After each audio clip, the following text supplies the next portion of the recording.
ఇక మన మీనా వచ్చేసి తన ఆయుధం తీసుకొని వస్తూ ఉంటుంది. ఇకప్పుడు అక్కడున్న వ్యక్తి అయితే వచ్చేసి మీరు రెడీగా ఉండండి మేడం షూట్ చేయడానికి అని చెప్పేసారు. ఇక మన మీనా అయితే వచ్చేసి మన కజిన్ నెంబర్ 9 పైన అయితే ఏం చేసేది దానిపైన అయితే షూట్ చేస్తుంది. ఇక ఇటువైపు మన మీనా అయితే వచ్చేసి తన ఆయుధం తీసుకొని మన కజిన్ నెంబర్ 9 అయితే షూట్ చేస్తుంది. అది చాలా ఫాస్ట్గా వెళ్ళి మన కజిన్ నెంబర్ 9కి అయితే టచ్ అవుతుంది. ఇక మన మీనా చేసిన అటాక్స్కి మన కజిన్ నెంబర్ 9 అయితే చాలా వరకు డ్యామేజ్ అవుతుంది. ఇక మన కజిన్ నెంబర్ 9 అయితే వచ్చేసి మీనా అషిరో చేసిన అటాక్ ఒక్క దెబ్బకి నా షీల్డ్ అంతా పగిలిపోయింది, వీళ్ళు నన్ను చంపేలా ఉన్నారని చెప్పేసి ఆలోచిస్తూ ఉంటుంది. వీళ్ళు చేసే అటాక్స్కి నా కోర్ అయితే కనపడుతుంది, వీళ్ళు కనుక మళ్ళీ నా కోర్ పైన అయితే అటాక్ చేస్తే ఖచ్చితంగా నేను చనిపోతానని చెప్పేసి మన కజిన్ నెంబర్ 9 ఆలోచిస్తూ ఉంటుంది. ఇక ఇటువైపు మన కజిన్ నెంబర్ 8 అయితే వచ్చేసి నువ్వు అదరకొట్టవమైన ఈ దెబ్బతో దాని పని అయిపోతుందని చెప్పేసి దానిపైన అటాక్ చేయడానికి అయితే రెడీగా ఉంటాడు. ఇక మన కజిన్ నెంబర్ 8 చూసిన మన కజిన్ నెంబర్ 9 అయితే నవ్వుతూ మీరు ఖచ్చితంగా నన్ను ఓడించలేరు అని చెప్పేసి ఉంటుంది. ఇక మన కజిన్ నెంబర్ 8 అయితే వచ్చేసి మన కజిన్ నెంబర్ 9 చూసి షాక్ అవుతుంది. ఏంటి దీనికి మళ్ళీ సెకండ్ షీల్డ్ కూడా ఉంది, దాన్ని కూడా ఎలాగో నాశనం చేయాలని చెప్పేసి గట్టిగా అరుస్తూ ఉంటాడు. ఇక మన కజిన్ నెంబర్ 9 అయితే వచ్చేసి మీరు చేసే అటాక్స్ని తట్టుకోవడమే కాదు చాలా ఫాస్ట్గా కూడా రీజనరేట్ అవ్వగలనని చెప్పేసి అంటుంది. నేను మీ అందరికి ముందుగానే చెప్పాను, మీరెవరు నన్ను ఓడించలేరు, నేనే గెలుస్తానని చెప్పేసి మన కజిన్ నెంబర్ 9 ఉంటుంది. ఇక ఇటువైపు మన కజిన్ నెంబర్ 8 అయితే వచ్చేసి నిజంగా దాన్ని షూట్ చేసి దాని 2 షీల్డ్ మనం నాశనం చేయగలమా లేదా అని చెప్పేసి కన్ఫ్యూజన్లో ఆలోచిస్తూ ఉంటాడు.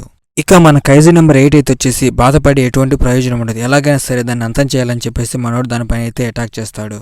ఇక మన కజిన్ నెంబర్ 8 అయితే వచ్చేసి మన కజిన్ 9 పైన అయితే అటాక్ చేస్తుంది. ఇటువైపు మన కజిన్ నెంబర్ 9 అయితే వచ్చేసి అసలు ఇది ఎలా సాధ్యం, ఇప్పుడు నేను నా అదుపును కోల్పోతున్నా అని చెప్పేసి మన కజిన్ నెంబర్ 9 అయితే భయపడుతూ ఉంటుంది. అతను చాలా శక్తిని అయితే వినియోగిస్తున్నా అని చెప్పేసి కంగారు పడుతూ ఉంటుంది.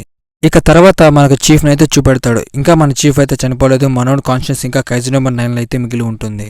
ఇక ఇటువైపు మన చీఫ్ అయితే వచ్చేసి ఆ కజిన్ నెంబర్ లోపల నుంచి దాంతో అయితే ఫైటింగ్ చేస్తూ తన కంట్రోల్ అయితే కోల్పోకుండా చూసుకుంటూ ఉంటాడు. ఇక మళ్ళీ మన కజిన్ నెంబర్ 9 అయితే వచ్చేసి తన బాడీని కంట్రోల్ తీసుకుని అక్కడ ఒక పెద్ద బ్లాస్ట్ చేయడానికి అయితే రెడీ అవుతుంది. ఇక మన కజిన్ నెంబర్ 9 అయితే వచ్చేసి అక్కడ ఒక పెద్ద బ్లాస్ట్ అయితే చేస్తుంది. ఇటువైపు మన మీనా అయితే వచ్చేసి తన వెపన్తో మళ్ళీ మన కజిన్ 9 పైన అయితే అటాక్ చేస్తూ ఉంటుంది. ఇక ఇటువైపు మన కజిన్ నెంబర్ 8 అయితే వచ్చేసి చాలా ఫాస్ట్గా కజిన్ నెంబర్ 9 దగ్గరికి వెళ్ళి దానిపైన అయితే అటాక్ చేస్తూ ఉంటుంది. ఇక మన కజిన్ నెంబర్ 8 అయితే వచ్చేసి తన ఫుల్ పవర్ అయితే చార్జ్ చేసుకుంటూ ఉంటాడు. ఇక మనోడైతే వచ్చేసి ఆల్టర్నేటివ్ 6th ఫామ్ అని చెప్పేసి మన కజిన్ 9 పైన అయితే అటాక్ చేస్తూ ఉంటాడు. ఇక ఇటువైపు మన కజిన్ నెంబర్ 9 అయితే నవ్వుతూ ఉంటుంది. ఇటువైపు మన కజిన్ నెంబర్ 9 అయితే నవ్వుతూ ఇంకా ఎన్నిసార్లు ఇలా మీరు నన్ను ఆశ్చర్యపరుస్తూనే ఉంటారు, నేను మిమ్మల్ని చాలా తక్కువ అంచనా వేస్తా, కానీ మీరు ప్రతి ఒక్కసారి నన్ను ఆశ్చర్యపరుస్తూనే ఉన్నారని చెప్పేసి ఇక మన కజిన్ నెంబర్ 8 అయితే వచ్చేసి దానిపైన అయితే అటాక్ చేస్తూ నియో గాడ్ ఆఫ్ థండర్ అని చెప్పేసి ఒక పెద్ద అటాక్ దానిపైన అయితే చేస్తుంది. ఇక మన కజిన్ నెంబర్ 8 చేసిన అటాక్కి మన కజిన్ నెంబర్ 9 సెకండ్ షీల్డ్ కూడా నాశనం అయ్యి దాని కోర్కి అయితే టచ్ అవుతుంది.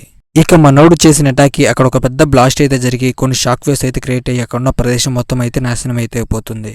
ఇక మన కజిన్ నెంబర్ 9 అయితే వచ్చేసి చివరి అటాక్ కూడా నా పైన ప్రయోగించని చెప్పేసి అంటుంది. ఇక్కడితో ఈ చాప్టర్ అయితే అయిపోతుంది.